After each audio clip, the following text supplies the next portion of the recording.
So hi there, MacGybo here. I'm sitting on the perimeter gate in Jita, trying a new setup, so hopefully there'll be less in the way of crappy graphics. There's not much to it just now. Just ganking, looking for corvettes as they jump through, looking for anything autopiloting towards me. And you can see that I've set a few ships blue. That's because they're corvettes that have jumped through. I want rid of them from my overview, so the way the overview is set up, if I set something to blue, it disappears. Thanks to all the new subscribers, all the people who've been liking the videos. And I uploaded a video yesterday of me looking at all the different Amar frigates and trying to blow them up as they either jump through or autopilot. There's quite a lot to it, but it's quite interesting to consider all the different aspects that have an impact on how much damage a turret causes when it shoots something. But one of the things I didn't mention is the sig radius of a ship. So if you're shooting something and it's smaller, then it's more difficult to do damage to it than if it was bigger, and the difference between the two is that a smaller ship has got a smaller signature radius or sig radius. So that's one aspect that I forgot to mention, and it was brought up in a comment on the video, so thanks very much to whoever made that comment. But I will say that in the description of that video is a link to a really good article on Eve Uni Wiki, which is a great resource for information anyway, but this particular page is all about the different factors of shooting with turrets. In particular, something called the hit chance. So go and check that out. Thanks as well for all the comments about the lovely wallpaper behind me. My wife's choice, which I completely love, and I'll let her know that you love it as well. I do like to scan ships that are far too big to kill, just to see what they've flying around with. Now, you've got a battleship like a Praxis, which was given away free to all Omega pilots a while back. I do wonder when I see a battleship and it's got T1 small sized drones in it. I think, how much damage is this thing really going to cause? I was in Stay Frosty for the best part of 5 years, which is a low-sec PvP co-op. Most of the pilots fly around in frigates most of the time, and my favourite kills were the ones where frigates killed ships larger than, particularly frigates versus cruisers. Because at first I was like, how can a frigate kill a cruiser? But then when you look at things like signature radius and the fact that a lot of blasters and railguns can't track small fast ships, then it becomes really apparent why it can happen. These mismatched fights. And the other thing that I learnt an awful lot about with PvP when I was with Stay Frosty was the importance of range control in a fight. So if you control the range of a fight, you're more than likely going to win it. So if you're a brawler, you want to be up close. You might want to be at range if you've got railguns, or if you're kiting. If you can have the other ship exactly where you want it, then that's half the battle won. And I do enjoy doing that. I don't get to do it as often as I'd like. And again, it's completely different from null 0.0 PvP, in that most of the PvP in 0.0 isn't 1v1, it's larger fleets. I find that the fits that I was using when I was doing low-sec fighting was a lot more based about afterburners rather than micro-warp drives.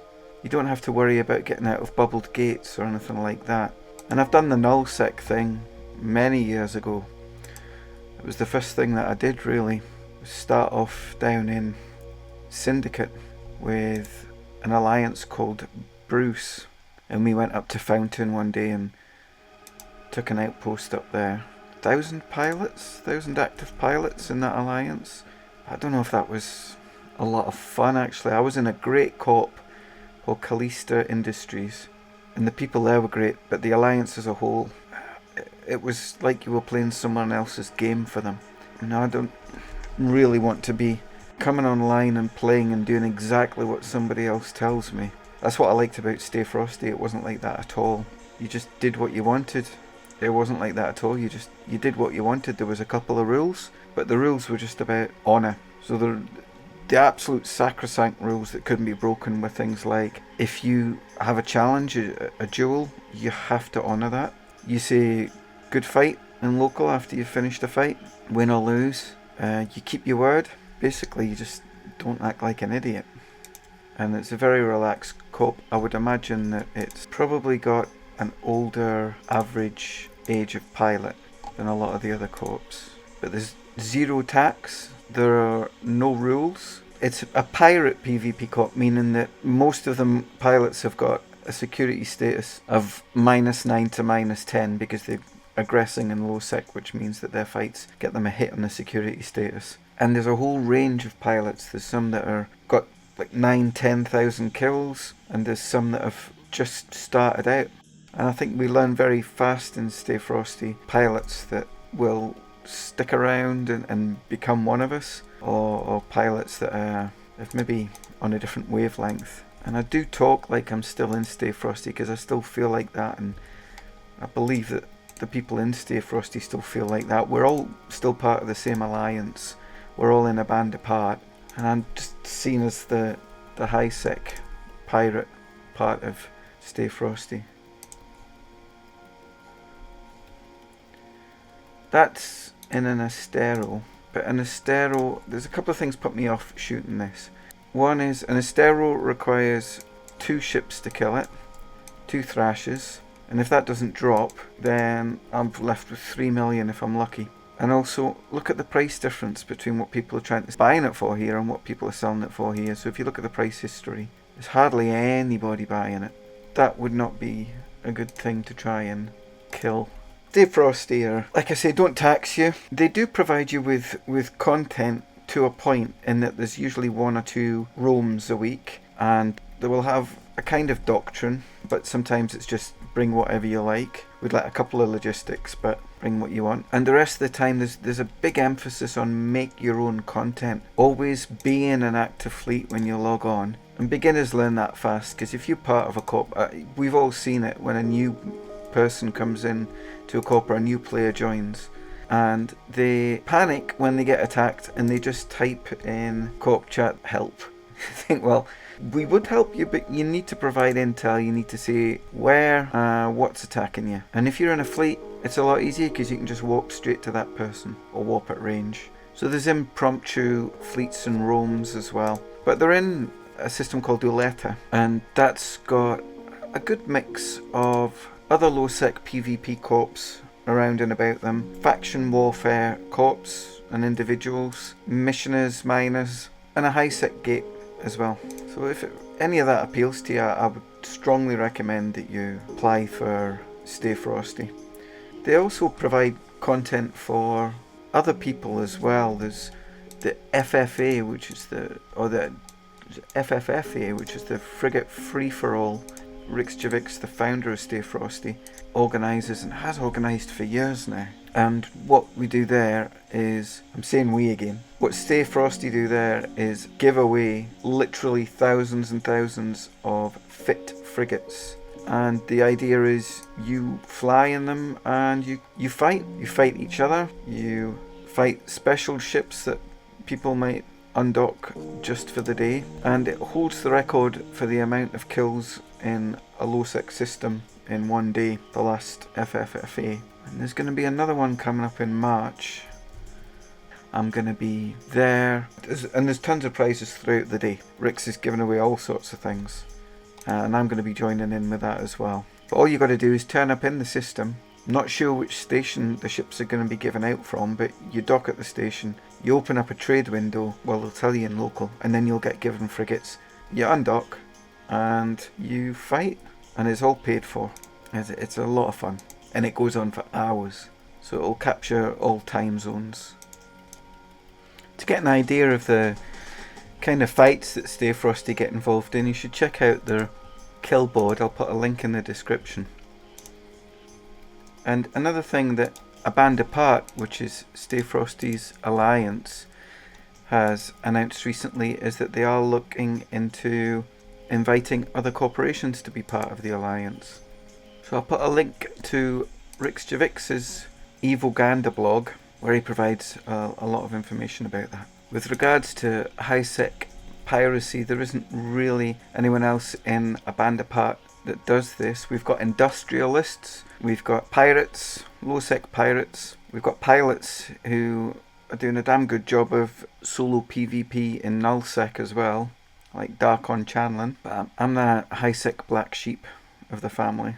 But that's not to say that there isn't room in a band apart for doing a whole bunch of other stuff. And the good thing about occasionally getting a rather large windfall from Ganking is that you can feed some of that back to the Alliance and to the Co-op, to Stay Frosty, for these special big events. So as an update to something I mentioned in the earlier videos, I asked CCP if I would be able to give away skill injectors, plex, extractors, or alternatively loot that I got while I'm filming a video, basically in-game items, to people who like and subscribe the channel. Now, I haven't got a clear answer back from them yet. I got a lot of rhetoric which wasn't really making anything clear as to what I could or couldn't do. So I've advanced my inquiry to a senior GM who's looking into it just now, but still no answer one way or the other just yet. Certainly any giveaways that I'll be running would be free to enter, and it would just be a case of liking and subscribing. So there would be no paywalls or any cost to anybody entering.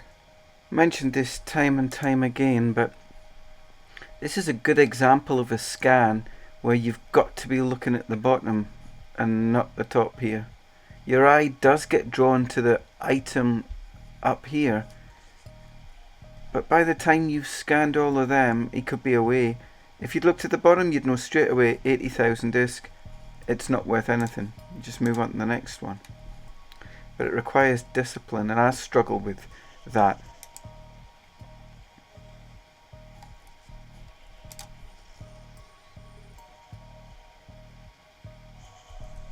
Oh, now look at that. 2 large skill injectors. Let's go and see if we can kill him at the station. So it's Alice K, and Alice K's in a Corvette. And I was slow to pick up on Alice K, so that's my fault.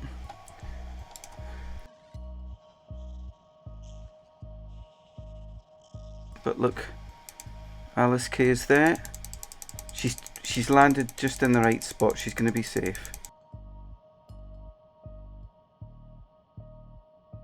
So she's managed to land there. See, that's a lack of discipline on my part. I could easily have had that. Alice K is 70-day-old alt member of a noob corp. So I'm going to set Alice K orange, meaning that if I see Alice K again, I'm going to shoot. A couple of messages from people who've taken up ganking after watching the videos. Someone got 13 skill injectors, and they thought that the loot had been stolen, but it hasn't. If you look at the kill mail here, this is not highlighted, which means it didn't drop. And I've got another video which talks about items dropping after a ship's been blown up. So that didn't drop. It got destroyed when the ship got destroyed.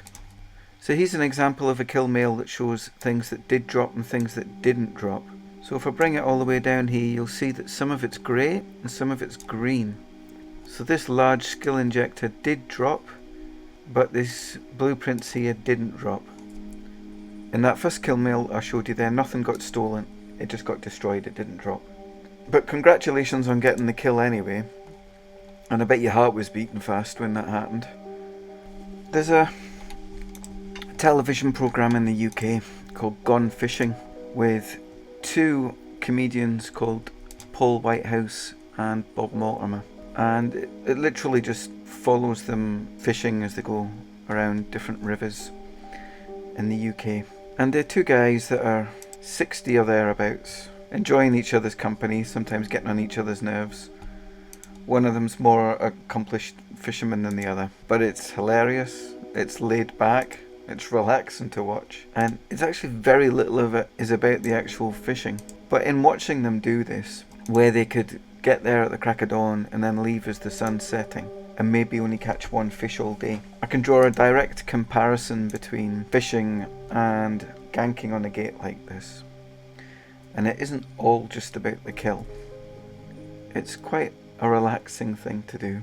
And the times at which you actually get the kill, the moments of excitement, can make it all worthwhile. But you really do feel your heart racing when you scan something that is like when I scanned that other ship the other night with the 6 extractors and 2 injectors. Gets the old ticker going. Rather like fishing. When I'm sitting here, as people stop for a chat, people ask if I've caught anything today.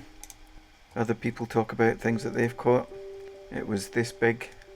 I suppose the only difference is that if I catch something, I tend not to put it back.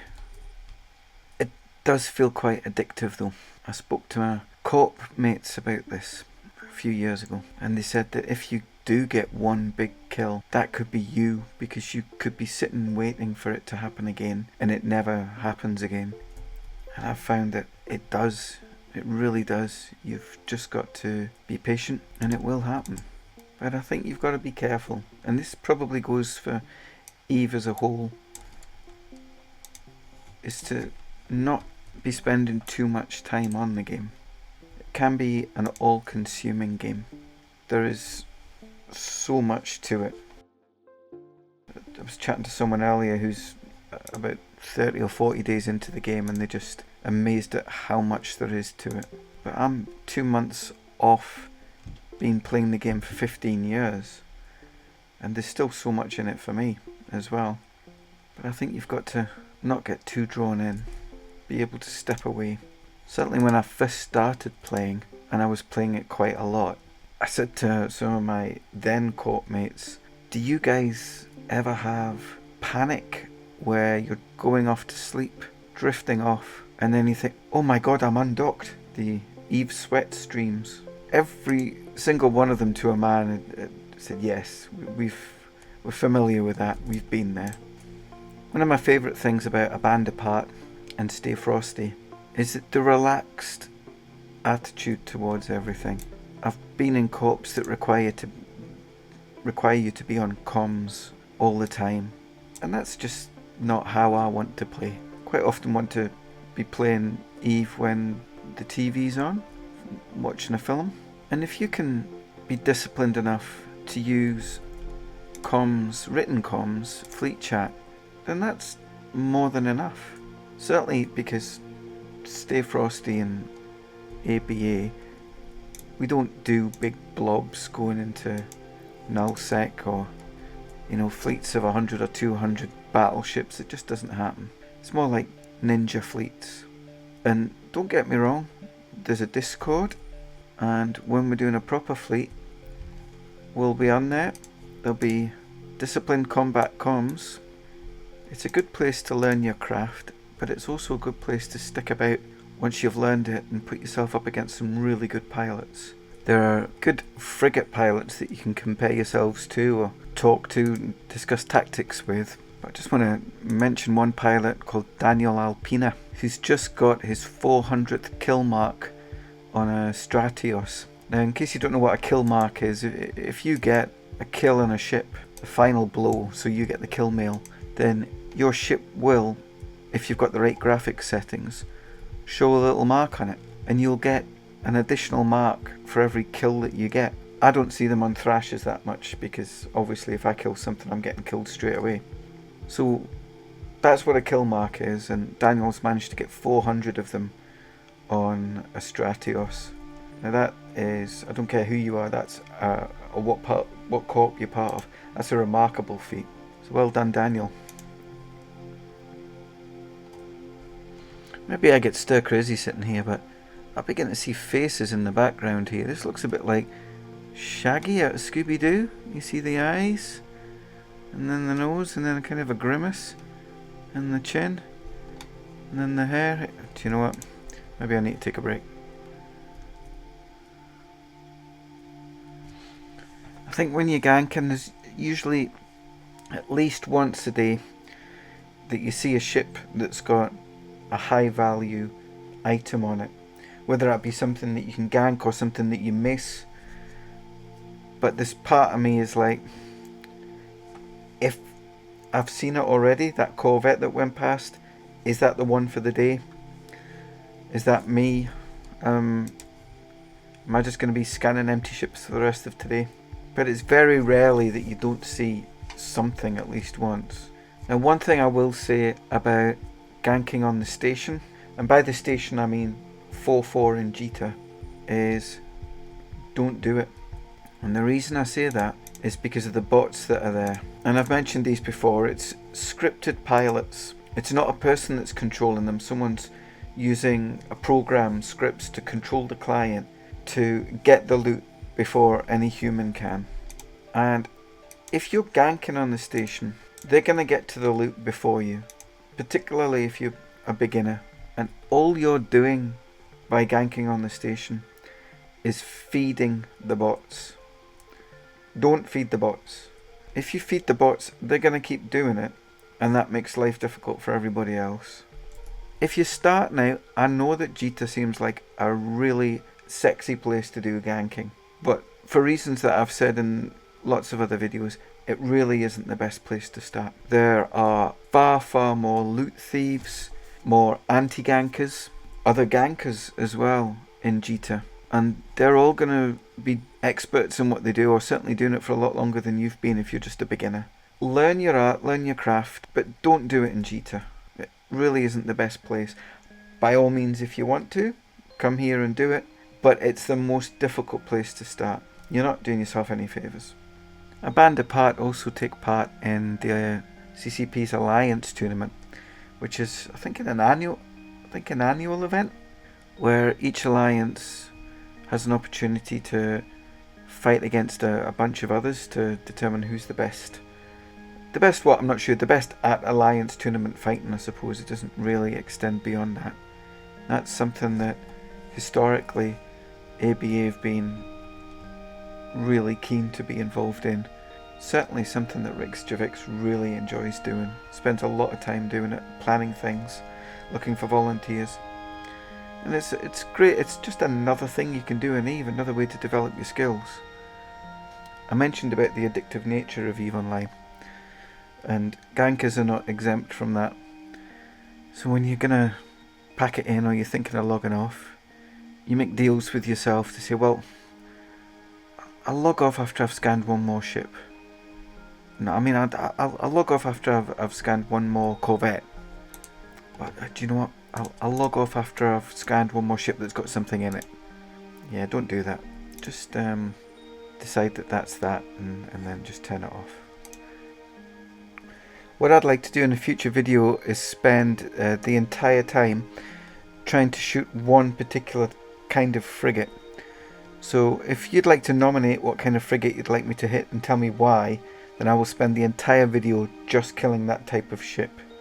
So if you've got something against Asteros or Punishers or Worms, then let me know, and I will make a video of me just spending the entire time trying to kill that. I would prefer it if it was a T1 frigate, because I'm more likely to be able to get that with an alpha shot. But if you're really passionate about me shooting another kind of ship, then please let me know. For example, I would pick the Griffin. It's a poisonous ship. So please post that in the comments below, and I'll spend a day killing that kind of ship. Comment on one of my videos from someone called Gerbil Kill says, I wish there was a group that just hunted gankers and gave people back what they could retrieve. Make a chat room, urgent help, and all you good-hearted people warp in like Concord. A couple of things that are wrong with that. There are groups of people that fancy themselves as anti-gankers, but they keep the loot. So they're still stealing the stuff, they don't return it, they just keep it for themselves. Anti-gankers could be people who steal the loot, or anti-gankers could be someone like New Eden Police Force, or it could be individuals as well. And quite often what these individuals do is, if they kill you, or if they kill your looter who's got the loot on board and then gone suspect, they'll just blow up that wreck. So that wreck could have skill injectors, plex, anything on board. Certainly something worth ganking, and they'll just shoot the wreck. They're not the brightest of people. But I've never known anybody steal the loot and then return it. Actually, that's a lie. I have done it before to war deckers, but not for gankers. And as to make a chat room, if you mean a chat channel on EVE, there are lots of active anti-ganker channels on EVE Online. they aren't very successful. And the final part there, warping like Concord. Well, the problem with all of this is people can kill gankers, but it's either going to be because they've gone suspect because a kill rate's been made active, or it's going to be because they've gone criminal because they've killed somebody.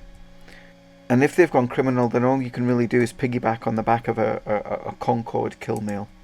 The only other way you could do it is to go criminal yourself. And there's lots of people do that. Gank thrashers. But it's a short-term thing because you're going to be out of pocket doing it. But you can't prevent a ganker from doing what he wants to do without going criminal yourself. Not even Concord can do that. But thanks Gerbil Kill for commenting and for watching. And thanks to everyone for watching. Please like the video. Please subscribe. See, there's only about 5 to 10% of people who actually watch these videos and get this far, and well done for that, actually subscribe. If I could see an uptick in people subscribing, it might be more persuasive for CCP to let me give away things. And I've got a lot of stuff to give away. So thanks for watching, and I'll see you again next time. Bye.